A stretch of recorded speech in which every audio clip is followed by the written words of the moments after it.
السلام علیکم۔ آج ہم سیر کریں گے یورپ میں واقع ایک بہت ہی خوبصورت ملک پولینڈ کی۔ 3,12,679 مربع کلومیٹر پہ پھیلا پولینڈ رقبے کے لحاظ سے دنیا کا 71واں اور یورپ کا 9واں بڑا ملک ہے۔ اس کی آبادی 4 کروڑ 10 لاکھ کے لگ بھگ ہے اور آبادی کے لحاظ سے یہ دنیا کا 37واں اور یورپ کا 8واں بڑا ملک ہے۔ پولینڈ کی سرحدیں 7 ممالک سے ملتی ہیں، جن میں بیلاروس، یوکرین، لتھوانیا، روس، جرمنی، چیکیا اور سلواکیہ شامل ہیں۔ پولینڈ کا کالنگ کوڈ +48 ہے اور ٹریفک یہاں دائیں طرف چلتی ہے۔ پولینڈ کی پاپولیشن ڈینسٹی 134 لوگ فی مربع کلومیٹر بنتی ہے۔ مذہبی حوالے سے پولینڈ کی 88% آبادی عیسائی مذہب کی پیروکار ہے، باقی کے لوگ مختلف مذاہب سے تعلق رکھتے ہیں۔ تعلیم کے حوالے سے پولینڈ کا شمار دنیا کے اچھے تعلیم یافتہ ممالک میں شمار ہوتا ہے۔ یہاں کا لٹریسی ریٹ 99.80% ہے۔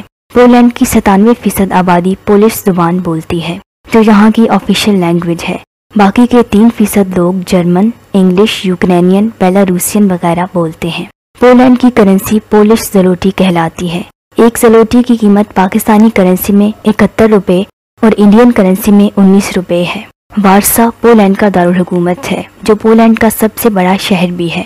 وارسا میں موجود ریڈیو اسٹیشن کی عمارت کو 1974 سے 1991 تک دنیا کی سب سے اونچی عمارت ہونے کا اعزاز حاصل رہا ہے۔ برج خلیفہ سے پہلے یہ دنیا کی سب سے وزنی اور اونچی عمارت تھی۔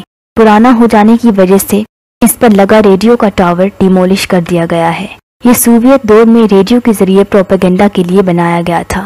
اس ٹاور کے ذریعے امریکہ، کینیڈا سے لے کر دنیا کے مشرقی کونے تک سارے گلوب پر نشریات پہنچتی تھی۔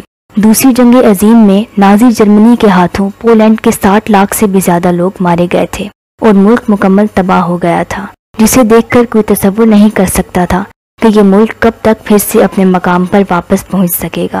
تاہم یہاں کی حکومت اور لوگوں کی لگن اور امید نے بہت جلد ہی ملک کو دوبارہ سے تعمیر کر کے سب کچھ ایسے بحال کر دیا جیسے کچھ ہوا ہی نہ ہو۔ یہ لوگ شادیاں تو جلدی کرتے ہیں، تاہم بچے کم ہی اچھے پر یقین رکھتے ہیں کہ بچے پیدا کرنے سے جوانی پرانی ہو جاتی ہے۔ لڑکیاں تو بے اولاد رہنا پسند کرتی ہیں یا پھر ایک بچے پر ہی اکتفا کرتی ہیں۔ یہی وجہ ہے کہ جس ملک کی آبادی 1939 میں 3.5 کروڑ تھی، آج 84 سال بعد بھی 4 کروڑ ہے۔ ہم ہوتے تو خیر سے اب تک 40 کروڑ بنا چکے ہوتے۔ پولینڈ کا مطلب ہے دی لینڈ آف فرینڈز، یعنی دوستوں یا بیلیوں کی سرزمین۔ یہ لوگ کھلے ڈلے فرینڈلی ماحول کے ہوتے ہیں، ویلکمنگ، مہمان نواز۔ تاہم یہ اسٹریٹ فارورڈ لوگ ہیں، فضول کی لیپا پوتی نہیں کرتے، ٹو دا پوائنٹ بات، پیٹ پیچھے بدخوائیاں نہیں کرتے۔ پولینڈ اپنے قدرتی حسن اور تاریخی عمارتوں، قلعوں کے لیے بھی دنیا بھر میں مشہور ہے۔ پولینڈ کے کل رقبے کا 33% خوبصورت گھنے جنگلات پر مشتمل ہے۔ یہی وجہ ہے کہ اسے سپر گرین کنٹری بھی کہا جاتا ہے۔ اس ملک میں 23 نیشنل پارک ہیں، 9,296 جھیلیں ہیں، جن کا مجموعی رقبہ 3,170 مربع کلومیٹر بنتا ہے۔ پانی کا مطلب ہے زندگی، اور جہاں ہر کچھ فاصلے پر صاف شفاف میٹھے پانی کی شیشے جیسی جھیلیں موجود ہوں، وہاں تو زندگی ہر طرف ہنستی ہی دکھائی دے گی۔